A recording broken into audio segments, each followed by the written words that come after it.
Hello guys, good afternoon guys.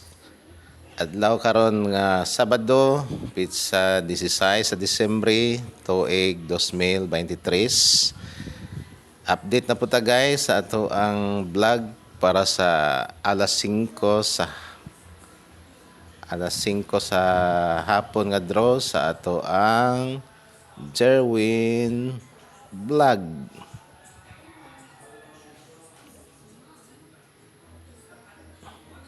Pasensya na guys ha, kay karon pa ta nakabalik.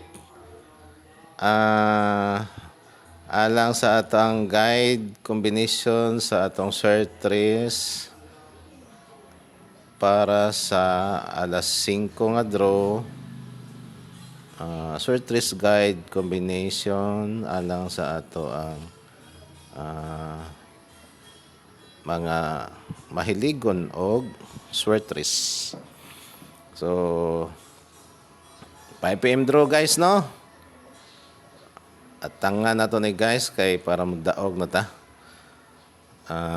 Ang ako ang gipalit guys. Pakit-on niya ta mo guys ha. Akong gipalit guys, akong gitek sa akong suki nga kanang outlet.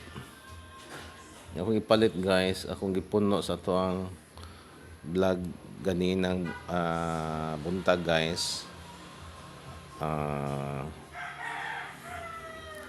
770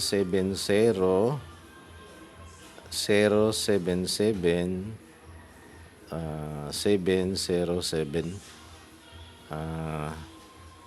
nindot nga combination guys kay patkit on ta mo sa ato ang probable guys ha.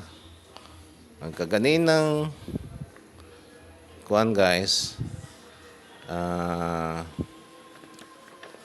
alas 2 para alas 2 na to nga draw. Ang ato ang gihimo nga guide combination nagbase sa previous gyapon guys no, hasta po ni karon guys.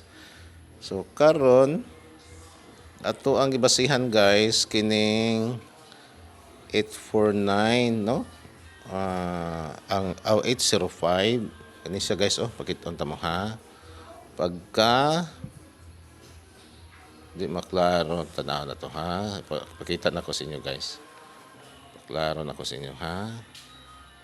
Kana pizza G's no sa December no, kung muslanting siya guys ang 805 musunod ana guys kini na 078 niya kay daan naman siyang ni minus guys 805 849 karon pagka alas 2 kanina. May posibilidad ani guys karong alas 5 078 ang iyahang double ni karong alas 5 guys no, na ay chance nga mo 707 770 og 077. So mo na atong combination guys no sa kining number 1 nga guide combination nato kini. Mo ni siya no, kini ay atong ipakita ninyo ha. Kana mana siya no, kana number 1 no, atong combination kana guide combination karong para karong alas 5 no. So mo na siya guys no, ato ang pang alas 5 guys, ang additional na to ganina sa ato ang alas 2 nga guide combination. So good luck, God bless.